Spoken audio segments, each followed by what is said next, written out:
นายยุ่งนายย่องพี่น้องเอ้ยโอ้ยพี่น้องเอ้ยอ้าวบอกเกี่ยวกับขอขับทักทายสบายดีพ่อแม่พี่น้อง FC เบิร์ดสุขูสุคนเนาะไทยและพังลาวต่างประเทศนำเด้อเนาะยินดีต้อนรับเข้าสู่ซองเบาแก้วซาแนลคือเก่าพี่น้องเอ้ยมื้อนี้เบาแก้วก็มาที่สวนมันเนาะพี่น้องมางัดมันเนาะพี่น้องเนาะมาก้นหรือว่ามางัดก็คือกันเนาะพี่น้องเนาะแต่ว่าเบาแก้วก็ตัดไว้เรียบร้อยแล้วพี่น้องตัดลำมันไว้แต่ว่าตอนนี้มาเบาแก้วสีก้นงัดเนาะพี่น้องนี่สลามแล้วก็สลามจิกก้นแล้วก็มีเสียมพร้อมเนาะพี่น้องเบาแก้วก็สีก้นเนาะพี่น้องเนาะตอนนี้ก็เวลาก็12 โมงพี่น้องเอ้ยถือว่าเบาแก้วก็บ่ได้ขึ้นไปหาน้องใส่ผ้าเนาะมื้อนี้เนาะพี่น้องเนาะน้องเพิ่นก็โทรมาว่าเบาแก้วเจ้าสิขึ้นมาหาข่อยบ่ว่าเบาแก้วก็ว่าบ่เนาะเพราะว่าเบาแก้วคาเวียกเนาะพี่น้องเนาะมื้อนี้ก็มื้อวันเสาร์เบาแก้วมาคนมันไผว่างมาคนซอยเนาะเบาแก้วเนาะเอาเนาะพี่น้องแต่ว่าเบาแก้วว่าบ่ชัดเจนแล้วก็ขอโทษขออภัยเด้อพี่น้องเด้อเพราะว่าเบาแก้วก็สิลงเฮ็ดเวียกแล้วพี่น้องเอ้ยสิก้นมันแล้วพี่น้องเอ้ยเพราะว่าก็เบาแก้วตัดไว้ก็ไล่เติบแล้วพี่น้องนี่ก็อยู่ที่สวนน้องพี่น้องเนาะเอาโอเคเนาะพี่น้องแต่ว่าติดตามครับติดตามชมสองเบาแก้วก็อย่าลืมกดไลค์กดแชร์กดติดตามเนาะพี่น้องเนาะโอเคพี่น้องเบาแก้วลงเฮ็ดเวียกสิงัดครั้งนี้เนาะพี่น้องเนาะ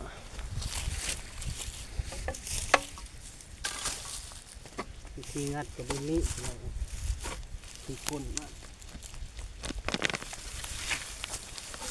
มันก็หัวก็บ่ได้ใหญ่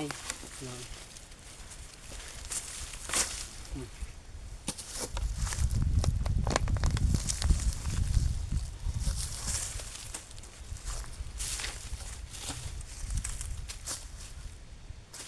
หัวน้อยๆเนาะ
หัวงาม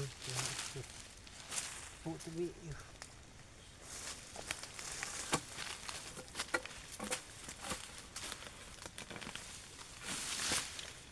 อากาศกระเด็ดอีกนะ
หัวบ่ได้ใหญ่พี่น้องนะ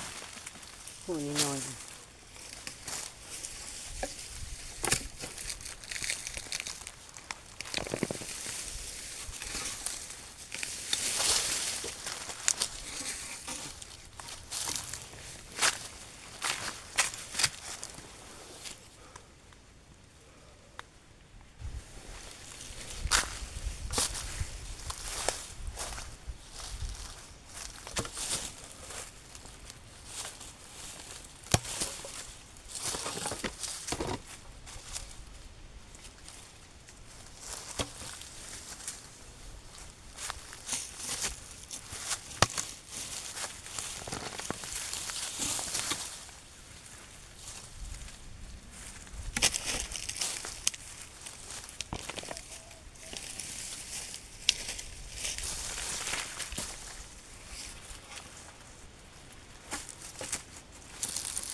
นี่ครับ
เอาเนาะพี่น้องถือว่าผ่านการอ่างัดหรือว่าก้นมันนี่ก็ถือว่าได้สำนี้เนาะพี่น้องเนาะเพราะว่าเบาแก้วก็สิได้จบคลิปก่อนนะพี่น้องเนาะเพราะว่าเบาแก้วอยากเข้าแล้วก็มีแต่ว่าเบาแก้วสิไปกินข้าวก่อนเนาะพี่น้องเนาะ